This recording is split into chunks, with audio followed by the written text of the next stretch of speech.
A scientific understanding of the world requires that we can trace where information comes from. Obviously, new ideas crop up all the time. That's what makes science so exciting.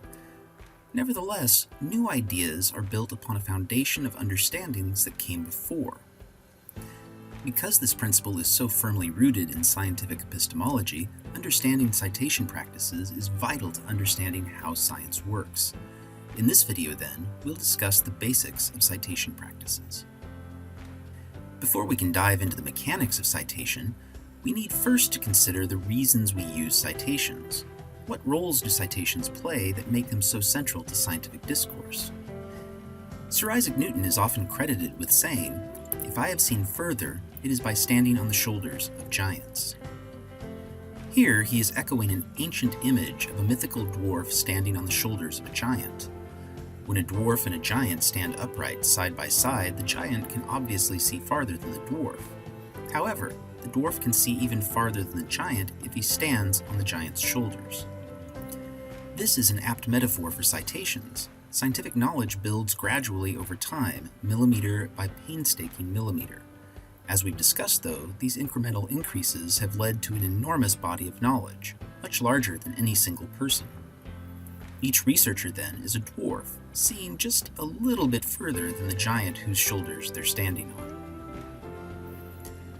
The first role of citations, then, is to acknowledge whose shoulders we're standing on. In this way, we can clearly differentiate our thoughts from theirs. This helps establish the validity of our own work, and it is a tremendous service to other scholars. As you will experience this semester, the citations other authors provide often become the sources you use for your own journey of discovery, and they're often sources you wouldn't have come across on your own. Finally, citations provide a way to engage in a scholarly discussion across both time and space. Scholarly writing is not unlike a threaded conversation in social media, but with much deeper roots. You can effectively have a kind of conversation with Darwin or Newton or Mendel.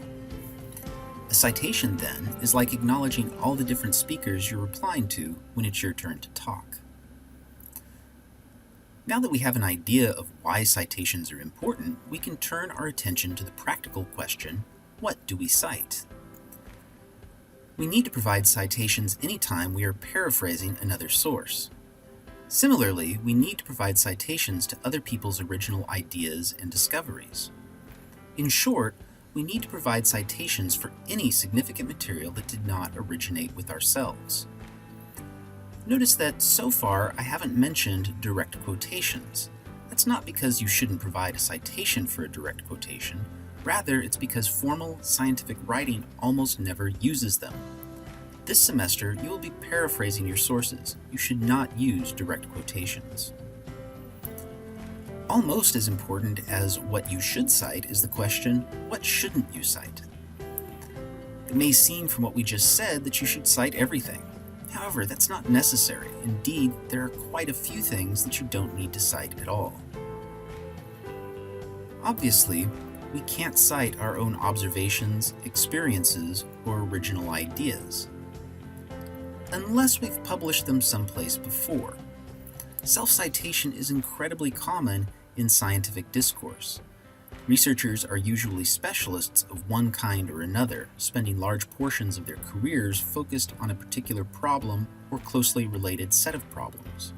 Providing citations to what you've published before serves a number of purposes, but the one that's most relevant to our discussion here is that it helps other scholars find your previous work. It also helps your credibility when you can demonstrate a history of successful research in the field. Moving on, you don't need to provide citations for commonly shared facts or assumptions within your field or discipline. For instance, a climate scientist wouldn't need to provide a citation for saying that humans are major contributors to climate change.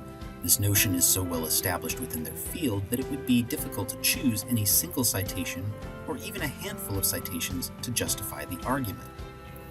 Similarly, a biologist writing about natural selection wouldn't need to cite Darwin for first articulating the idea.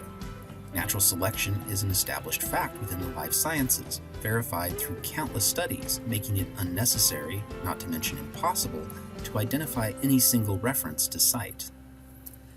We also don't need to cite common knowledge. There's no set standard about whether something is common knowledge or not. However, as a rule, if something can be found in at least 3 secondary sources, like textbooks or institutional websites, it probably qualifies as common knowledge. For instance, everybody knows that genes are carried on chromosomes. It would be ridiculous to try to find a citation for that fact. Similarly, you wouldn't provide a citation for the fact that mammals have hair. That's part of the very definition of a mammal. Nor would you need a citation for the fact that the left lung in humans is smaller than the right lung. Anyone who has taken basic anatomy knows that the left lung is smaller in order to create space for the heart. As a final example, the fact that hair and fingernails continue to grow after we die is so firmly established that it is a common trope in crime dramas where it's often used to determine the time of death. Watch out! There's a real risk in using common knowledge. Namely, a lot of what everybody knows is complete rubbish. The idea that hair and fingernails keep growing after we die is an old urban legend. It likely started because after a person dies, their body starts to desiccate. As soft tissues dehydrate, they pull away from keratinous structures, making things like hair and fingernails appear longer. Just because something is common knowledge doesn't mean it's true, so it's never a bad idea to double check. It's critical that you understand citation practices, not just because a significant part of your grade in VIBS 310 will depend on properly citing sources, but also because citations are a powerful tool that is essential to scientific epistemology. Here, we've discussed why we provide citations, what information we need to cite, and what information we don't need to cite. In the next video, we'll discuss different citation styles.